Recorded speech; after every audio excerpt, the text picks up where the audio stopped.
उक़दतम मिन लिसानी यफ़क़हू क़ौली या मुक़ल्लिबल क़ुलूबि सब्बित क़ल्बी अला दीनिक। अस्सलामु अलैकुम प्यारे बच्चों। Hope all of you would be fine by the grace of Almighty Allah.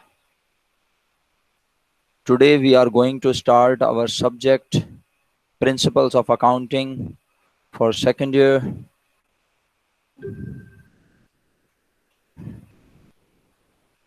Is my screen visible to you? Can you see the table of exam specification? Okay. So थोड़ा सा इस पे बात करूंगा प्यारे बच्चों, उसके बाद फिर इंशाल्लाह फौरन हम SLO 6 को स्टार्ट करेंगे। ठीक है, यहाँ पढ़ना कितना डिफरेंट है इसका अंदाज़ा होगा अभी आपको, और अल्लाह ताला से दुआ यही है कि बहुत जल्द मामलात बेहतर हो जाएं ताकि फिज़िकल क्लासेस जिस तरह से होती थी और आपको जिस तरह से पूछने का मौका मिलता था, चीज़ों को समझने का, वो तमाम वापस अल्लाह ताला उसको बहाल कर दें। My dear students, from the perspective of your exams, as yesterday I said, this year your examination is most important. And why? Because प्यारे बच्चों, आपका पूरा रिजल्ट ही अब सेकेंड ईयर पे बेस करता है। अब आप फर्स्ट ईयर में क्या करके आए हैं भूल जाइए इस बात को। तो सबसे पहले on topic number 6, why it starts from 6? Because 5 topics we have covered in first year SLOs, and the 6th topic which we are going to start today inshallah, it is accounting for incomplete records or single entry. 4 MCQs, and each MCQ will have 1 mark, and 1 CRQ will be covered in the final exams of board. That means 14 marks will be covered through this SLO. The next topic is also an easiest topic, accounting for non-profit organization, and 14 marks are again covering through this topic. So 28 marks from these two topics will be covered inshallah. अच्छा, अब बात यह है प्यारे बच्चों समझने की थोड़ी सी जरा, अगर आपको मेरी आवाज क्लियर है, कि ये दो टॉपिक्स छोटे छोटे टॉपिक्स हैं। अगर हम इन टॉपिक्स को अच्छे से पढ़ लेते हैं, इनकी प्रिपरेशन अच्छी कर लेते हैं, तो हमारे 28 मार्क्स कंफर्म हो गए, क्योंकि एक एक CRQ definitely will appear in your final exams. तो 10 मार्क्स का सीआरक्यू, 10 मार्क्स का सीआरक्यू, 20 मार्क्स ये हो गए, और एमसीक्यूज तो डेफिनेटली 30 मार्क्स के सब अटेम्प्ट करते ही हैं, तो उसमें आपके 8 मार्क्स ये कवर होंगे। बट इंपॉर्टेंट क्या है कि 20 मार्क्स आप सिक्योर कर सकते हो अपने, 70 out of 70 marks 20 marks will be secure. और वो कैसे होंगे? क्योंकि ये छोटे छोटे टॉपिक हैं और बहुत सिंपल हैं। सर 30 मार्क्स की भी तो अहमियत है, वेटेज तो 30 मार्क्स की भी है, डेफिनेटली 30 मार्क्स की वेटेज अपनी जगह है, लेकिन इसके अंदर 5 सब टॉपिक हैं प्यारे बच्चों। आपको पता है मैं डराता तो हूं नहीं अपने बच्चों को। 5 subtopics will be covered in accounting for partnership topic. MCQs 10 MCQs होंगे कवर पेपर में, CRQ 10 मार्क्स के होगा और एक होगा CRQ, और ERQ एक 10 मार्क्स का होगा, यानी इसमें एडिशनल 10 मार्क्स किस चीज के? ERQ के। अदरवाइज इसकी वेटेज 20 बनती। तो एक ERQ कौन से 5 टॉपिक्स में से आएगा? Nobody nose. इसी तरह CRQ किस टॉपिक का बनेगा? Because as I said, in accounting for partnership SLO, we are going to study 5 topics. How to form a partnership, formation of partnership will be discussed in the first phase. In the second phase, we will study a topic related to distribution of profit and loss of a partnership business. In the third phase, we will discuss how to admit a new partner in business and how accounting will record all these matters. In the fourth phase, we will discuss when a person, when a partner retires, or in case of his or her death, how accounting will record all these matters. And the last one, if the partnership is going to be liquidate, if the partnership is going to be dissolved, then how accounting will record all these matters. As an accountant, how you will record all these matters in books of accounts. So my dear students, accounting for partnership में 5 topics होंगे. उन 5 topics को पढ़कर मैं आपको demotivate नहीं कर रहा, मैं तो ये एहसास दिला रहा हूं कि अगर हम इन टॉपिक्स को भी अगर हम अच्छे से पढ़ लें तो हमारे बहुत अच्छे मार्क्स हम सिक्योर कर सकते हैं. और ये वाले टॉपिक्स तो डेफिनेटली इसलिए भी पढ़ने हैं क्योंकि भाई इसकी वेटेज तो देख लीजिए जरा, 30 मार्क्स यानी 60 मार्क्स कवर कर रहे हैं आपके. ये 60 मार्क्स आउट ऑफ 100, तो कितनी अहमियत है इन दोनों की. बिल्कुल वैसे ही मेरे प्यारे बच्चों जैसे फर्स्ट ईयर में SLO2 और SLO4 की थी, तो इसी तरह आपने SLO8 और 9 पर मैक्सिमम एफर्ट करनी होगी, और SLO10 फिर एक छोटा सा SLO है. अल्हम्दुलिल्लाह अकाउंटिंग फॉर कंपनीज और अकाउंटिंग फॉर पार्टनरशिप के बारे में मिस नाजलीन से आप बहुत कुछ सीख कर आए हैं, and we will discuss later inshallah when we will study these topics. And the last one is, अच्छा अकाउंटिंग फॉर कंपनीज में भी सब टॉपिक्स हैं. इसमें हम फाइनेंशियल स्टेटमेंट बनाएंगे कंपनी का, how a company records issuance of shares, issuance of debenture, how company records its preliminary expenses. All these terms have been studied in your previous class, in your previous first year class. Okay, so the next topic is valuation of stock or inventory valuation. The word inventory is not new for all. Alhamdulillah, all of you are very much aware that in intermediate level we discuss which type of inventory, we are going to discuss. Are you there?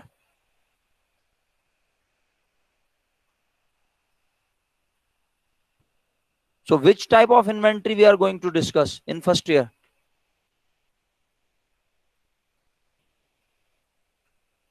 बिल्कुल सही. तो मेरे बच्चों merchandise की inventory पढ़ी ना, इसके अलावा और कौन सी पढ़ी हमने इंटरमीडिएट लेवल पर फर्स्ट ईयर में? Merchandise inventory. तो अभी भी सेकंड ईयर में मर्चेंडाइज इन्वेंट्री के ऊपर पूरा चैप्टर पढ़ेंगे और उसकी वेटेज 13 मार्क्स की है. तो अल्हम्दुलिल्लाह थोड़ा सा मैंने आपको आइडिया दिया है, मैं इसके ऊपर ज्यादा टाइम नहीं लगाना चाहता क्योंकि हमें इन सब चीजों को पढ़कर इस पर अपनी अच्छी कमांड बनानी है, बजाय इसके कि हम ये देख देख कर फिक्रमंद होते रहे कि हमारी इसमें हमें इतने मार्क्स एमसीक्यू में लेने, इतने सीआरक्यू में. जब हम चैप्टर को अच्छे से पढ़ लेंगे, अल्हम्दुलिल्लाह हम उसे कवर कर लेंगे, तो आप अल्लाह के फजल से, अल्लाह के हुक्म से आप अच्छे मार्क्स सिक्योर कर सकेंगे. चलिए तो मैं इसको करता हूं स्टॉप, और अब हम आते हैं, we come to a presentation related to SLO6. So let's the presentation start.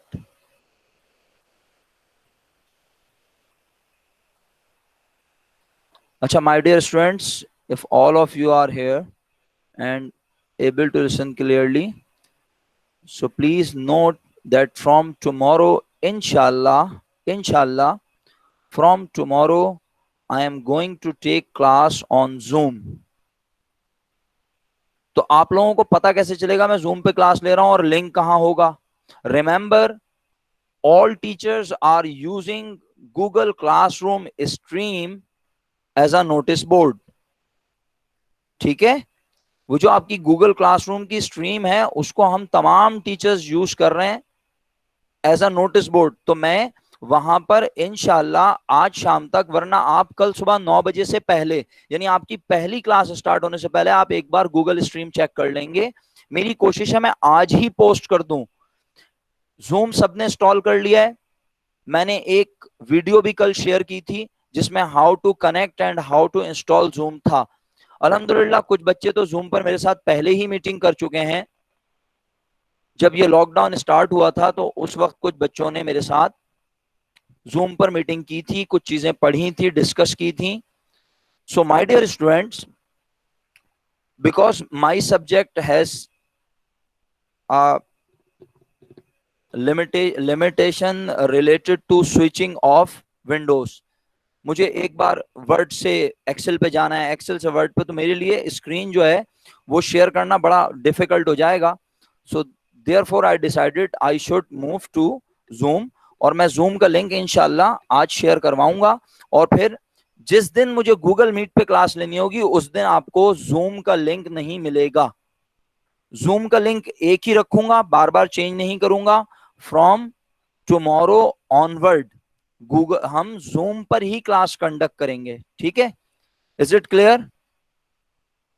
Zoom का लिंक आज आपको मिल जाएगा. अगर आप लोग चाहते हैं, इफ यू गाइस वांट के सर एक ट्रायल हो जाए, तो हम शाम को एक ट्रायल रख लेते हैं. उसमें हम सिर्फ ये देख लेंगे कि आप सब जूम पर क्लियर हैं, आपको आवाज प्रॉपर आ रही है, ताकि जब हमारी ऑफिशियल क्लास का टाइम हो टुमारो, तो हम उस वक्त बिल्कुल अल्हम्दुलिल्लाह यूज टू हो. ऐसा ना हो कि हमें कनेक्टिविटी का इशू आ रहा हो. Because when we connect to Zoom, उसमें जूम को कनेक्ट करते हुए सबसे पहले मेक श्योर आपका नाम प्रॉपर वहां लिखा हो, क्योंकि जब मैं अटेंडेंस लूंगा तो मैं आपका नाम वहां देखूंगा. सेकंड, जब आप ज्वाइन करेंगे तो ज्वाइन करते ही वो आपको माइक के साइन के ऊपर एक वाइट सा जो है वो नोट बनाकर दिखाएगा कि कनेक्ट वाया डिवाइस ऑडियो. तो आप उसके ऊपर टैप करेंगे. मैंने ये वीडियो में अपनी शो भी किया है, तो फिर आपको मेरी आवाज वहां प्रॉपर आएगी, अदरवाइज आप क्लियर नहीं होंगे. तो आई थिंक कि आज रात को हम after after I think after 15 minute का एक ट्रायल रख लें. सिर्फ उसमें मेक श्योर करेंगे हम कि तमाम लोगों को आवाज प्रॉपर है, क्लियर है. ठीक है, तो मैं इंशाल्लाह एक लिंक शेयर करवा दूंगा गूगल क्लासरूम में ही, ट्रायल के नाम से. और फिर उसके बाद कल का लिंक डिफरेंट होगा, या उसी लिंक पे कर लेंगे हम, सेम लिंक पे. ठीक है, okay, thank you so much. चलिए प्यारे बच्चों, स्टार्ट करते हैं. हाँ, सेम लिंक पे करेंगे इंशाल्लाह राफे. सेम लिंक पे हम रात को भी एक क्लास कर लेंगे. 15 मिनट्स की क्लास, क्या बस सिर्फ ये खैरियत बातचीत कर लेंगे, और फिर उसी लिंक पर हम कल सुबह क्लास लेंगे इंशाल्लाह, जो भी हमारा यूनिट होगा. Remember, all other classes will be as per routine and will be conducted on Google Meet. सही है. अगर कोई टीचर आपको कहता है कि उसकी क्लास जूम पर है, तो मेक श्योर कि आप गूगल क्लासरूम में गूगल मीट पे बैठे इंतजार ना कर रहे हो. दो लोग रूम में बैठे इंतजार कर रहे हैं यहां पर, ये नहीं करना please. You have to leave the classroom, Google classroom, Google Meet, and join as early as possible the Zoom meeting. ठीक है. मुझे मेरी मेरी जो अपनी थॉट है वो ये है कि सर क्या नाम है, सर साकिब भी यूज करेंगे डेफिनेटली. उनके सब्जेक्ट में भी स्विचिंग बहुत है विंडोज की. हम सिर्फ एक पावर पॉइंट पे आपको नहीं पढ़ा सकते. तो today I am going to show a presentation related to SLO6. But प्यारे बच्चों, जब कल हम पढ़ेंगे तो फिर ये प्रेजेंटेशंस पे नहीं पढ़ सकते आप मेरे साथ.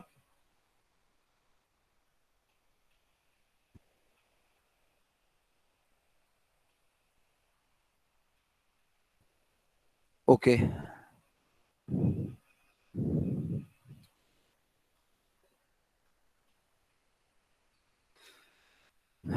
SLO6 is visible. Okay, let's start. SLO6 is related to accounting for incomplete records or single entry. My dear students, what we are going to learn in this chapter, मैंने थ्योरेटिकल एस्पेक्ट्स को यहां लिखा है. Practical aspects को मैं word और Microsoft Excel के जरिए प्रैक्टिकल क्वेश्चंस को अटेम्प्ट करवाऊंगा. अल्हम्दुलिल्लाह तमाम स्टूडेंट्स के पास सेकेंड ईयर अकाउंटिंग बुक 1 पेटी वाला book deport 4th addition already मौजूद है. जिन बच्चों ने नहीं परचेज किया था, इंशाल्लाह वो तमाम भी परचेज कर लेंगे एज अर्ली एज पॉसिबल. मेरी कोशिश होगी मैं क्वेश्चन स्क्रीन पे शेयर करूं, बट जब मैं होमवर्क असाइन करूंगा तो वो तो आपके पास वहां होना चाहिए. और हमने पास पेपर्स को भी प्रैक्टिस करना है, तो इसलिए पास पेपर्स में हम आपसे शेयर कर देंगे. ठीक है, बट आप बुक जितना जल्दी हो सके परचेस कर लीजिए।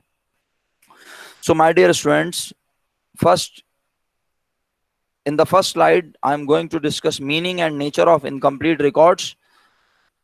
So Ashkan is there. Ashkan ने ज्वाइन किया आज क्लास को, या अशकान आज भी लीव पर है? अशकान, आर यू देयर? चले, मेरा ख्याल है अशकान साहब ओके। अशकान साहब, how are you?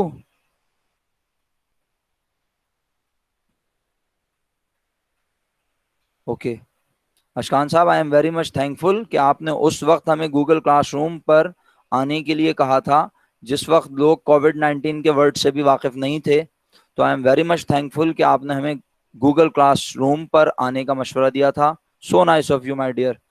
So let's start SLO6, and I'm going to discuss meaning and nature of incomplete records. Meaning meaning of incomplete record. What comes into your mind when we say word incomplete records? We are talking in context of accounting. We are talking about business. So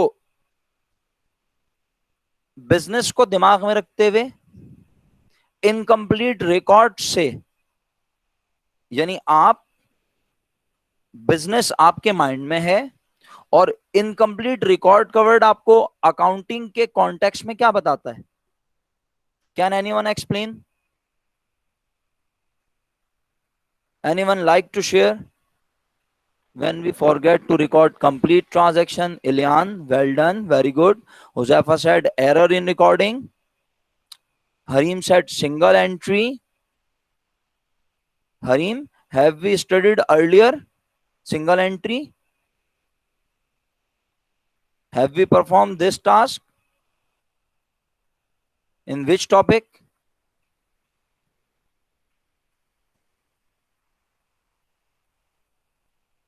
Suspense account. Okay, very good, well done. Maha Wasim set suspense account. बस 4 बच्चों ने reply किया, बाकी सारे बच्चे class में नहीं है, वो समझना नहीं चाहते। मैं आप लोगों के नाम लूंगा तो आप लोग पार्टिसिपेट करेंगे प्यारे बच्चों। इनकम्प्लीट रिकॉर्ड से आपके दिमाग में क्या आता है? आइए अब इसको पढ़ते हैं। Incomplete accounting records are those account. देखें, अकाउंटिंग जो है ना वो थ्योरेटिकल सब्जेक्ट नहीं है। अल्हम्दुलिल्लाह आप सब पढ़ के आ चुके हैं, आप बेहतर जानते हैं। बट ये स्लाइड्स आपसे आज क्यों शेयर हो रही हैं? क्योंकि हर चैप्टर की थोड़ी सी थ्योरी होती है जो हमारी बेस बनाने के लिए जरूरी है। तो इस थ्योरी को कोशिश करता हूं आज से कल में खत्म कर लूं, ठीक है? और फिर इंशाल्लाह हम प्रैक्टिकल क्वेश्चंस की तरफ आ जाएंगे। तो मीनिंग ऑफ इनकम्प्लीट रिकॉर्ड्स में, incomplete accounting records are the accounting records which at present are not complete according to double entry principles. Double entry principle कुछ पढ़ा पढ़ा सा नाम है, किस नाम से पढ़ा है? What was the name, what was the concept behind it? Dual entry, dual aspect, well done, जबरदस्त। खुश रहिए, बाकी सब लोग खामोश हैं ना। चलिए, बहुत बहुत शुक्रिया, आप लोगों ने भी कहा dual aspect, double entry system, father of accounting Luca Pacioli ने ये बताया था डबल एंट्री सिस्टम के बारे में। ठीक है, well done, very good, excellent, खुश रहिए। आगे बढ़ते हैं। Many authors describe it as the single entry system. जरा काम की बात है, क्योंकि आप जो चैप्टर का नाम पढ़ रहे हैं आपके एसएलओ में भी देख लीजिएगा, SLO6 में भी लिखा हुआ है accounting for incomplete records slash single entry. तो क्या कह रहा है? Many authors describe it as the single entry system but according to the majority of accountants. काम की बात है, बहुत नॉलेज वाली बात। मेजॉरिटी ऑफ अकाउंटेंट्स जो हैं वो क्या कहते हैं? It is appropriate to describe it as incomplete records. Authors जो है ना, बुक को लिखने वाले, वो तो कहते हैं भाई सिंगल एंट्री है टॉपिक का नाम, बट अकाउंटेंट्स जो है मेजॉरिटी में वो कहते हैं एप्रोप्रिएट वर्ड इसे डिस्क्राइब करने के लिए इनकम्प्लीट रिकॉर्ड होना चाहिए बिकॉज इनकम्प्लीट रिकॉर्ड कंटेन। अब क्या देखिएगा जरा, आप लोगों ने तो खैर एरर भी कहा था, लेकिन आप समझें ये तो एक इनकम्प्लीट रिकॉर्ड बने हुए। क्यों? both the aspects of some of the transaction, कुछ ट्रांजैक्शन के दोनों इफेक्ट रिकॉर्ड हुए हैं। जरा देखिए इनकम्प्लीट रिकॉर्ड हैं कैसे, प्लीज इसको समझना है। अभी फिर आर्गुमेंट भी करेंगे, आपके क्वेश्चंस को भी एंटरटेन करूंगा, but first try to understand what is the logic, what does it mean when we say incomplete record. जब सर ये क्या बात हुई, दोनों इफेक्ट रिकॉर्ड हुए हैं और आप इसे इनकम्प्लीट रिकॉर्ड्स कह रहे हैं, ये तो समझ में नहीं आई मेरे बात। मेरे प्यारे बच्चों, मेरे प्यारे बच्चों, कुछ ट्रांजैक्शंस के, ये थोड़ी बोल रहा है कि all transactions both aspects have been recorded, वो बोल रहा है both the aspects of some of the transactions have been record. Number two, only one aspect of some of the transactions record, यानी ऐसा सिस्टम जिसमें कुछ ट्रांजैक्शन के दो इफेक्ट रिकॉर्ड हुए, कुछ ट्रांजैक्शन का एक इफेक्ट रिकॉर्ड हुआ। और third point, no aspect of some of the transaction, और कुछ ट्रांजैक्शन का तो किसी इफेक्ट को रिकॉर्ड ही, यानी कंप्लीट इग्नोर कर दिया ट्रांजैक्शन को आपने। यहां तक क्लियर है? पहले ये बताएं, आगे बढ़ूं, इजाजत है नेक्स्ट स्लाइड पे जाऊं? वैसे भी थ्योरी से तो आप लोगों को चिढ़ है ना, जल्दी जल्दी प्रैक्टिकल पे आना चाहिए, है ना? ओके, चले मेरे प्यारे बच्चों, खुश रहिए, मुस्कुराते रहिए। The next one is reasons for incompleteness in accounting record. Salman भाई क्या एक्सप्लेन करूं, आप अपनी खूबसूरत आवाज में बताइए।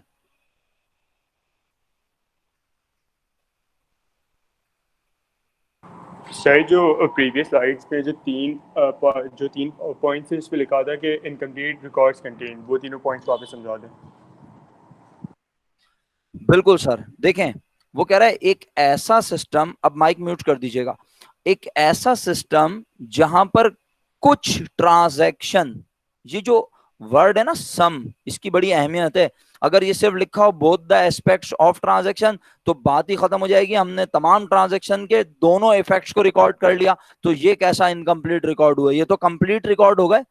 तो कह रहे हैं सम ट्रांजैक्शंस के हमने दोनों इफेक्ट्स को रिकॉर्ड किया, सम ट्रांजैक्शंस के हमने सिर्फ एक एस्पेक्ट को रिकॉर्ड किया, और सम ट्रांजैक्शंस के हमने किसी भी एस्पेक्ट को रिकॉर्ड नहीं किया। तो ऐसा रिकॉर्ड जो इस तरह की रिकॉर्डिंग से मिलकर बना हो,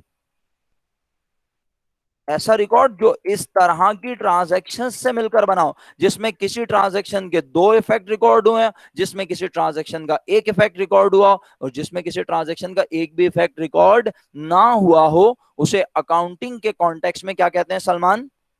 incomplete records. Alifiya, is it clear? हाँ बिल्कुल हरीम, इस तरफ मैं आ रहा हूं, ये एरर नहीं है, कहीं एक आध जगह तो, यानी once in a blue moon तो ये एरर हो सकता है, बट ये डेलिब्रेटली किया जा रहा है, और अब इसको डेलिब्रेट करने की वजह क्या है वो नेक्स्ट स्लाइड में मेंशन होगी। Salman, is it clear? Should I move forward? Yes Maha, it is a condition. Incomplete records कहलाएंगे ही तब जब उसमें कुछ ट्रांजैक्शंस के दोनों इफेक्ट रिकॉर्ड हुए हो, कुछ का एक रिकॉर्ड हुआ हो, और कुछ ट्रांजैक्शन रिकॉर्ड ही ना हुई हो, तभी वो इनकम्प्लीट कराएंगे। अगर दोनों इफेक्ट रिकॉर्ड हुए हैं तो वो इनकम्प्लीट रिकॉर्ड नहीं है, फिर तो वो कंप्लीट रिकॉर्ड है। जी सलमान, आपका रिप्लाई नहीं आया मेरे पास अभी तक, should I move forward?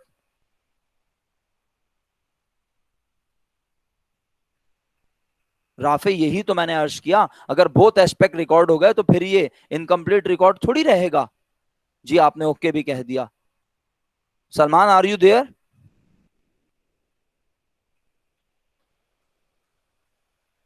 Should I move forward? Is it clear? Okay, thank you. Reasons for incomplete. Harim, please pay your attention in this slide. Reasons for incompleteness in accounting record. Harim asked, sir, is it a deliberate process or some error exists in incomplete records? So in this slide, we are going to know that what is the reason to maintain incomplete records. Accounting records may be incomplete due to any one or more of the following reasons. I just mentioned 4 reasons here. There are a number of reasons which may be discussed, but I am strictly following your SLO. So the four reasons are: number one, the businessman may be ignorant of the separate legal entity assumption.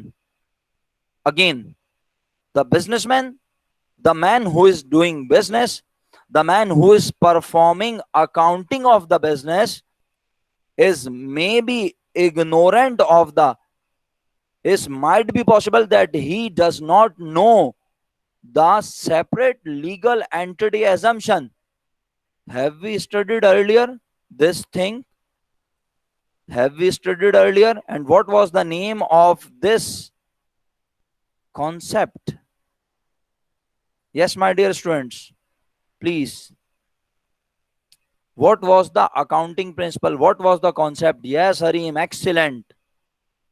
बाकी लोग भी जिंदा हो जाएं भाई. इतनी देर लग रही है बिजनेस एंटिटी की स्पेलिंग लिखने में. ऐसे तो नहीं चलेगा प्यारे बच्चों. जो चीज हम पढ़ चुके हैं वो तो बहुत अच्छे से याद होनी चाहिए. शुक्र अल्हम्दुलिल्लाह फरवा ने भी रिप्लाई किया है अब तो.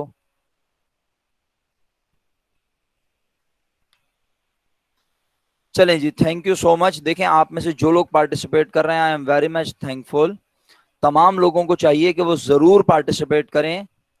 इससे मुझे पता चलेगा आप क्या सोच रहे हैं, आपको समझ आ रहा है या नहीं. यहां पर हम आपके फेशियल एक्सप्रेशन नहीं देख रहे हैं, यहां हमें पता नहीं चल रहा. हम असेसमेंट करेंगे, सिंपल असेसमेंट में हमें आइडिया होगा. लेकिन देखें इस बार बोर्ड के पेपर्स के लिए आपको बहुत अच्छी तैयारी करनी है. मेरा ख्याल है कि सिर्फ मैं ही फिक्रमंद नहीं हूं, आपको भी इस बार फिक्र होगी शायद ज्यादा. क्योंकि फर्स्ट ईयर का रिजल्ट अगर खुदा ना खास्ता थोड़ा कम भी हो जाए तो सेकेंड ईयर में आप मेहनत करके उसे इम्प्रूव करने का सोच सकते हैं. बट माय डियर स्टूडेंट्स, ये तो आपका वो आसान उर्दू में कहते हैं जिंदगी और मौत का सवाल है. सेकेंड ईयर में आपने अगर अकाउंटिंग में 100 में से 95, 96, 97 मार्क्स ले लिए तो that means 97 marks first year में भी आपको असाइन कर दिए जाएंगे. जो अभी तक की पॉलिटिकल स्टेटमेंट्स हैं उनके मुताबिक, जो हमारी गवर्नमेंट ने अभी तक बताया है.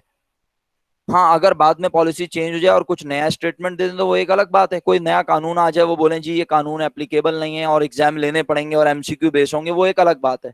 लेकिन बहरहाल मेरा ख्याल है मैं नेक्स्ट पॉइंट पे चलूं. अल्हम्दुलिल्लाह आप सबने जवाब दिया, thank you so much. The next point is the businessman may be ignorant of the double entry accounting principle. Businessman को, अकाउंटिंग करने वाले को डबल एंट्री अकाउंटिंग प्रिंसिपल का पता नहीं है. इसका मतलब है वो अकाउंटिंग के प्रिंसिपल से वाकिफ ही नहीं है. तो ऐसा कहां हो सकता है? ये जरा सोचने वाली बात है. इसका आंसर इतना सिंपल नहीं होगा, दिमाग चला के बताना पड़ेगा थोड़ा सा. ऐसा कहां हो सकता है जहां पे बिजनेस करने वाले को यही पता ना हो कि हर ट्रांजैक्शन के 2 इफेक्ट रिकॉर्ड होने चाहिए? ऐसा कौन से बिजनेस में हो सकता है? कहां होगा वो? कैसा बिजनेस होगा वो? कौन सा बिजनेस होगा? फ्रूट सेलर, जबरदस्त भाई, चैंपियन हो गए लोग तो माशाल्लाह. Sole proprietor, the one who are not literate. क्या बात है सारिया, जबरदस्त. Yusra said vendors. ओके, और लोग भी ट्राई करें. Small business, Ariba excellent answer, excellent. भाई जो छोटे मोटे बिजनेस करने वाले लोग होंगे ना, अरे वो क्या आपके ख्याल में एक चार्टर्ड अकाउंटेंट को, आई कैप से क्वालिफाइड इंसान को अपने पास बिजनेस में, यानी आपने कभी देखा जिंदगी में कि एक बेकरी पे चार्टर्ड अकाउंटेंट आता है, अपनी BMW से उतरता है और जाके अंदर काउंटर पे बैठ जाता है? नहीं ना प्यारे बच्चों, है ना मजाक की बात. क्या आपने देखा कभी दूध की दुकान पर एक चार्टर्ड अकाउंटेंट आते हैं, तशरीफ लाते हैं, अपनी गाड़ी से उतरते हैं, लेमोजीन से, रोल्स रॉयस से, या चलें GLI से उतरते हैं और जाके अंदर बैठ जाते हैं और नोट गिनना शुरू कर देते हैं? नहीं ना, मजाक लग रहा है ना. इसका मतलब है ये छोटे मोटे जितने बिजनेसेस हैं ये अपनी अकाउंटिंग, कंप्लीट माय सेंटेंस, ये अपनी accounting, they perform their accounting themselves. अच्छा तो अच्छा, अब क्वेश्चन रेज होता है ना, सर इन्हें अकाउंटिंग करने की जरूरत क्या है? ये अकाउंटिंग ना करें, ये तो अपना हिसाब किताब ऐसे ही करके अपना प्रॉफिट जो बने ले जाएं. हाँ भाई, बात तो बड़े काम की है अगर आप ऐसा सोच रहे हैं. लेकिन पाकिस्तान में ही ये सोच आ सकती है आपके दिमाग में. क्यों? क्योंकि पाकिस्तान में छोटे बिजनेसेस को कोई पूछने वाला नहीं है. माजरत के साथ, छोटे बिजनेस को कोई टैक्स कलेक्टर आके पूछता नहीं है कि आप कितना टैक्स पे करते हैं। ये बात बड़ी इंपॉर्टेंट है जो मैं अब कह रहा हूं आप लोगों से। आप बहुत अच्छे से जानते हैं माशाल्लाह, आप तमाम लोगों के कोई ना कोई रिलेटिव बाहर होंगे डेफिनेटली, और वो आपको बताते होंगे कि बाहर मुल्क में तो हमारा टैक्स कंसल्टेंट भी होता है, हमारा लॉयर भी होता है, और हम अपनी तमाम इनकम की डिटेल, बेशक either they are doing job over there, but they show what they have earn from that country during a particular period, and they showed their incomes, their expenditure through a return, through a document which is filed to the government authorities of that country. ऐसा होता है हमारे मुल्क में भी, बहुत सारे लोग अपनी इनकम, अपने एक्सपेंडिचर्स की डिटेल हुकूमत के साथ शेयर करते हैं। This process is called filing of income tax. Filing of यानी हम अपनी इनकम से रिलेटेड चीजों को, अपने इनकम टैक्स से रिलेटेड चीजों को हुकूमत से शेयर करते हैं। बट हमारे यहाँ पूरे पाकिस्तान में ऐसा नहीं होता, बहुत सारे बिजनेसेस अपनी चीजें शेयर नहीं करते। एक तो लिटरेसी इशू है, और दूसरा, यस, आसिम ने कहा most of them are not legally registered, क्योंकि हमारे यहाँ बिजनेस करने के लिए आपको गवर्नमेंट से परमिशन नहीं। बड़ी माजरत के साथ बुरा मत मानिएगा, इस फोरम पे ये बात कहते हुए अच्छा नहीं लग रहा। आपको सिर्फ 500 रुपीज के नोट की जरूरत होती है, और वो आएंगे, आप उन्हें 500 रुपए का नोट दे दें, और जहां दिल चाहे अपना ढाबा और ठिया लगा सकते हैं आप। बिल्कुल मैंने कॉमन स्लैंग लैंग्वेज यूज की है जो कि आपको समझ आ जाए। हमारे यहाँ ठेला लगाने के लिए यही रूल है माजरत के साथ। आपको जाकर कहीं किसी से प्रॉपर रिटन फॉर्म में इजाजत लेने की जरूरत नहीं है। ये भी तो बिजनेस है ना, हम तो छोटे बिजनेस की बात कर रहे हैं। तो ये छोटे बिजनेस, अगर यही बिजनेस हो रहा हो किसी बाहर की कंट्री में, तो वहां पर उस छोटे से बिजनेस को करने के लिए वो गवर्नमेंट के किसी रजिस्टर्ड इंस्टीट्यूट से परमिशन लेगा, और उसे वो तमाम डिटेल शेयर करनी होगी गवर्नमेंट के साथ ड्यूरिंग अ पर्टिकुलर ईयर, जो उसने वहां से कमाया उस मुल्क से। आप सब अगर क्लियर हैं तो मेरा ख्याल है मुझे आगे बढ़ना चाहिए, बात बहुत तवील हो सकती है, इसके ऊपर बहुत कुछ है बोलने के लिए। तो डबल एंट्री के कॉन्सेप्ट से वो ना वाकिफ है, छोटा बिजनेस है, उसके पास अकाउंटिंग करने के लिए प्रॉपर रिसोर्सेज नहीं है, वो एक अकाउंटेंट को हायर नहीं कर सकता। ये मेरा आखिरी जो जुमला मैंने कहा ये मोस्ट इंपॉर्टेंट था। वो बिजनेस क्योंकि स्मॉल स्केल पर है, and business has not able to employ a chartered accountant और just a master degree holder, वो पे नहीं कर सकेगा, एक एक बैचलर्स को भी वो पे नहीं कर सकेगा। तो वो कहता है yes, lower profit margin, exactly. ठीक है, मेरा ख्याल है नेक्स्ट पॉइंट पे चलें, अब बहुत सारी बातें हो गई है ना। तो प्यारे बच्चों, नेक्स्ट पॉइंट है द बिजनेस में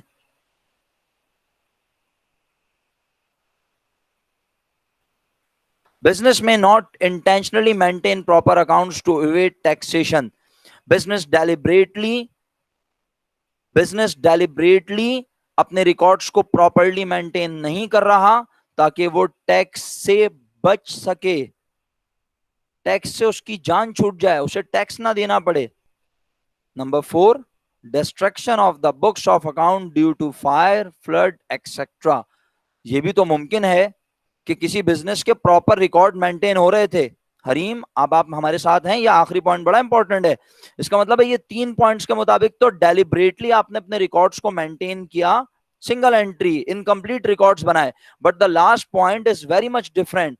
इन दिस पॉइंट क्या लिखा है कि अब रिकॉर्ड माइट बी पॉसिबल कि रिकॉर्ड्स डबल एंट्री सिस्टम पे ही मेंटेन हुए हों, but due to fire, flood etcetera, earthquake, कोई भी ऐसी प्रॉब्लम की वजह से क्या हुआ कि वो रिकॉर्ड्स खराब हो गए, तो अब उन रिकॉर्ड्स के डबल इफेक्ट हमें नजर नहीं आ रहे। तो करना क्या है सर इनकम्प्लीट रिकॉर्ड्स का? हमें इतनी देर आपने ये बातें बता दी, क्लास का टाइम ओवर तो नहीं हो गया? ओवर हो गया। नेक्स्ट क्लास कितने बजे आपकी?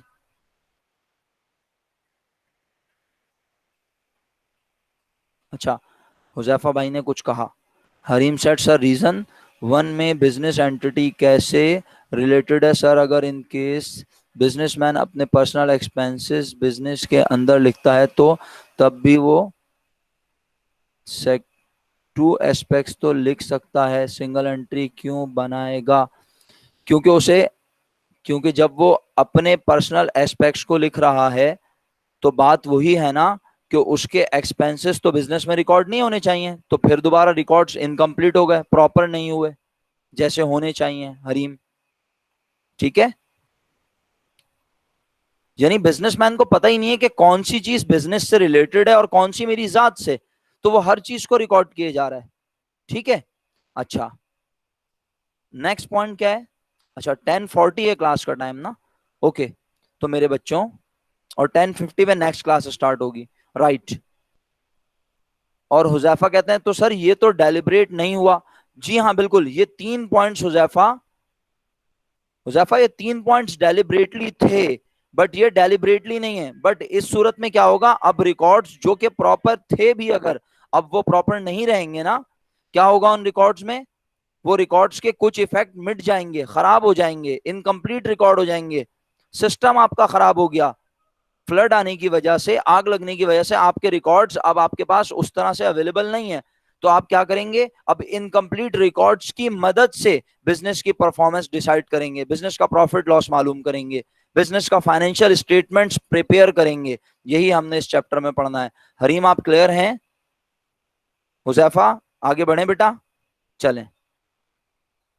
अब कॉन्सेप्ट्स ऑफ अकाउंटिंग सिस्टम, ये आपने पढ़े हैं फर्स्ट ईयर के अकाउंटिंग में, फर्स्ट ईयर की बुक में सेकंड पेज पर। अकाउंटिंग सिस्टम 3 तरह के हैं। Number 1 is double entry system. मेरा ख्याल है मुझे इसके बारे में बिल्कुल कुछ बताने की जरूरत नहीं है। अच्छा पॉइंट 1, 2 एंड 4 तो lack of knowledge and accidental base है सिर्फ। Point 3 is intentional. Yes, Huzaifa ने कहा पार्ट 1, 2 तो लैक ऑफ नॉलेज, हाँ ये भी कह सकते हैं, बिल्कुल इसमें कोई मुजायका नहीं है। यानी ये तमाम बेसिस हैं जिसकी वजह से इनकम्प्लीट रिकॉर्ड मेंटेन हुआ है। देखो रीजंस फॉर इनकम्प्लीटनेस, अब चाहे वो डेलिब्रेट हो, चाहे वो इंटेंशनल हो, चाहे वो अनइंटेंशनल, लेकिन इनकम्प्लीट रिकॉर्ड्स मेंटेन होने की ये वजह हो सकती हैं। ठीक है, तो कॉन्सेप्ट्स ऑफ अकाउंटिंग सिस्टम में हम देखते हैं कि अकाउंटिंग सिस्टम जो है प्यारे बच्चों वो 3 तरह के हैं। Number 1 which we have studied earlier and the system is called double entry system which is also called accrual system और mercantile system। इस सिस्टम में हम क्या करते थे, जनाबे आली, हम मौका देते हैं किसे,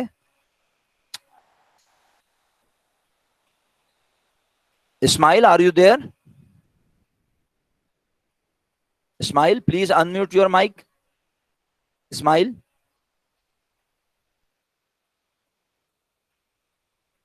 Ismail are you there? Yes sir. जी बताइए, ये double entry system, accrual system, mercantile system, ये क्या होता है प्यारा बेटा, थोड़ा सा एक्सप्लेन करें। शाबाश, पढ़ चुके हैं ना ये तो हम। सर एक्रूअल सिस्टम तो ये होता है ना कि हम रेवेन्यू जब लिखते हैं, जब हमारे पास वो जब ट्रांजैक्शन हो गई हो, और एक्सपेंस हम रिकॉर्ड करते हैं जब तक हमारा एक्सपेंस हो गया हो, ये तो एक्रूअल सिस्टम होता है। बिल्कुल, double entry system accrual system भी कहलाता है। यानी हम एक्सपेंस और रेवेन्यू को रिकॉग्नाइज करते हैं on the basis of their incurrence. जब हम रेवेन्यू को अर्न कर लेते हैं, आइदर वी हैव रिसीव्ड और not, we record that particular income in our books. जब हम अपने एम्प्लॉयज से सर्विसेज ले चुके हों, चाहे हमने उन्हें पे किया हो या ना किया हो, हम अपनी बुक्स में सैलरीज एक्सपेंस डेबिट और सैलरी पेबल क्रेडिट रिकॉर्ड कर लेते हैं। ऐसा ही है। तो ये डबल एंट्री सिस्टम भी होता है और इसे एक्रूअल सिस्टम भी इसलिए कहते हैं क्योंकि हम इसमें एक्सपेंस और इनकम को रिकॉर्ड करते हैं on the basis of cash collection नहीं। सही है? यस एग्जैक्टली, ये देख लें, ये लिखा हुआ है, अगर आपको क्लियर हो थोड़ा सा, मैं कोशिश करता हूं। The system of accounting is based on accrual concept. ये एक्रूअल कॉन्सेप्ट किस नाम से पढ़ा है फर्स्ट ईयर में? What was the name of accrual concept in first year? जल्दी से बताएं। वेरी गुड अस्मा, एक्सीलेंट। Matching principal. ठीक है, अल्हम्दुलिल्लाह, हमने मैचिंग प्रिंसिपल के नाम से पढ़ा है। The system of accounting is based on matching principle which state that revenue is recognised when it is earned and expense is recognized when obligation of payment arises. ठीक है मेरा बच्चा. आगे कहता है actual movement of cash is irrelevant, it is also called mercantile system और accrual system. पहला system तो क्लियर है. दूसरा सिस्टम क्या होता है ये भी फर्स्ट ईयर में आपको बताया था, आपकी फर्स्ट ईयर की बुक में मौजूद है. The system is maintained on pure cash basis. The entries in the books of original entry are passed only at the time of cash receipts. Cash system में क्या होता है, कब एंट्री बनाते हैं हम, जब कैश आता है और when cash paid, या जब कैश जाता है. Cash book is the only book of record. Any credit transaction is not recorded. हम इस सिस्टम में कोई क्रेडिट ट्रांजैक्शन को रिकॉर्ड नहीं करते.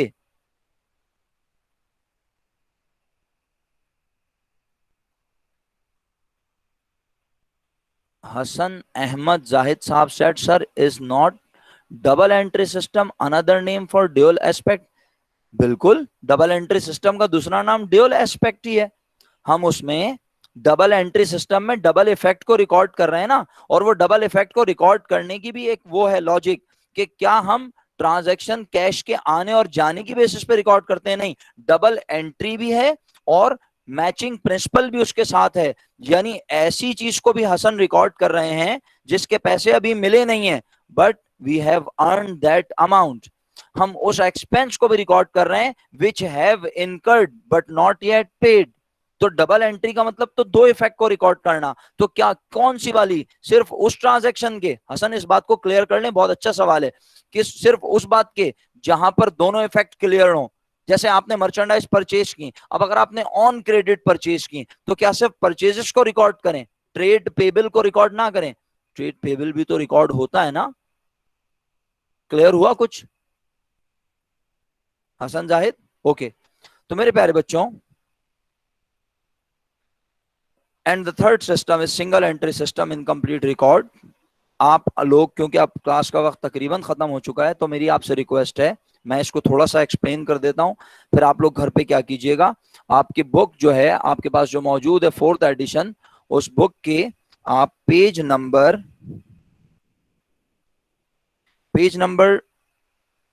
1 पर difference between double entry system and single entry system, कुछ डिफरेंस गिवन है, आप उनको एक बार गो थ्रू कर लीजिएगा प्लीज. ये आपका आज छोटा सा असाइनमेंट है, आपने सिर्फ उसे एक बार, जस्ट वन टाइम आपने रीड करना है. मोहम्मद अली जी, एग्जैक्टली ये मिक्स सिस्टम ही है, single entry system mix system ही. आप फर्स्ट ईयर की बुक देख रहे हैं मोहम्मद अली रजा, ठीक है. ये मिक्स सिस्टम ही है, सिंगल एंट्री सिस्टम. इसमें हम देखें ना, अभी हमने क्या पीछे क्या पढ़ा था मोहम्मद अली, अगर आप क्लास में थे हमारे साथ फ्रॉम द वेरी बिगिनिंग, हमने कहा ऐसा सिस्टम जहां डबल एंट्री इफेक्ट भी रिकॉर्ड हुआ हुआ, जहां किसी ट्रांजैक्शन का एक इफेक्ट भी रिकॉर्ड हुआ हुआ, और जहां किसी ट्रांजैक्शन का कोई इफेक्ट रिकॉर्ड ही, जी अली भाई जुमला कंप्लीट कीजिए, जहां किसी ट्रांजैक्शन का एक भी इफेक्ट रिकॉर्ड ही,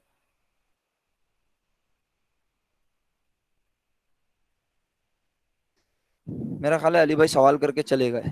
चलें. बहरहाल single entry system, this is the combination of both the above systems. Incomplete records are generally maintained by local shopkeepers. Alhamdulillah, मुझे अब क्लियर करने की जरूरत नहीं है, because I have already explained it very thoroughly. Small retailers, service units, gas stations, milk and provision stores, and certain non-profit organization. अल्हम्दुलिल्लाह single entry system जो है वो समझ में आ जाता है कि ये लोकल शॉपकीपर्स, स्मॉल स्केल पर बिजनेस करने वाले लोग अपने पास मेंटेन करते हैं. Incomplete records problems occur when a business does not have a full set of accounting records for one of the following reasons. अब ये रीजंस तो हम पढ़ चुके हैं, बट एक बार फिर ये बुक के वर्ड्स हैं, इसको देख लेते हैं. The proprietor of the business does not keep a full set of accounts. और इसकी बहुत सारी वजूहात है ना, अभी हमने पढ़ी कि या तो वो डेलिबरेटली ना रख रहा हो, या उसे कॉन्सेप्ट प्रिंसिपल ना पता हो, या फिर वो एक चार्टर्ड अकाउंटेंट की कॉस्ट बेयर ना कर सकता हो, या उसके बिजनेस में इतनी पावर ना हो कि वो एक बैचलर्स को या एक अकाउंटेंट को, एक असिस्टेंट अकाउंटेंट को बेयर कर सके. तो वो अपना हिसाब किताब खुद ही मेंटेन करते हैं जिस तरह भी उनसे होता है.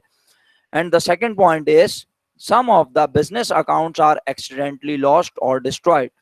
तो अल्हम्दुलिल्लाह ये तो क्लियर हो गया कि सिंगल एंट्री सिस्टम क्या है, ये तो हमने, दे हैव एडिकेट नॉलेज, बिल्कुल बाकी सब तो समझ में आ रहा है, but and non profit organisation क्यों सिंगल एंट्री यूज कर रहे हैं?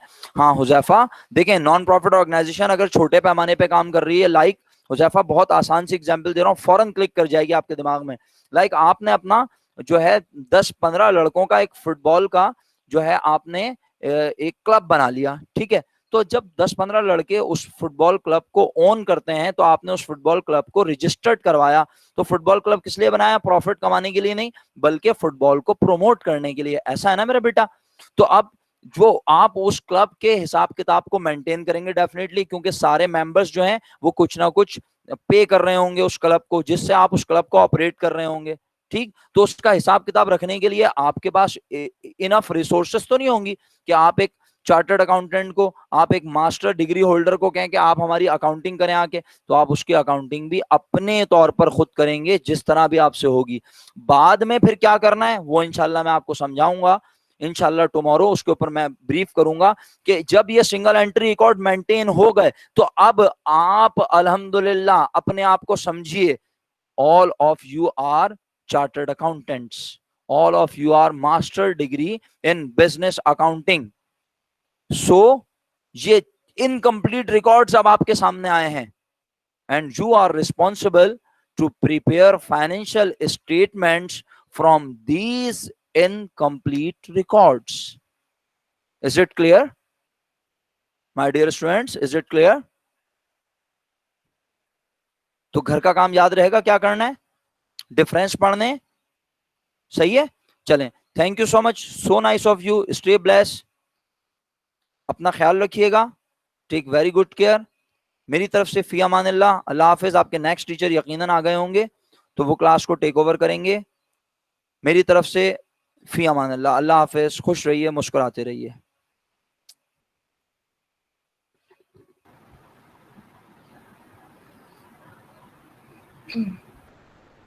Assalamualaikum. How are you, everyone? It's been long since, yeah.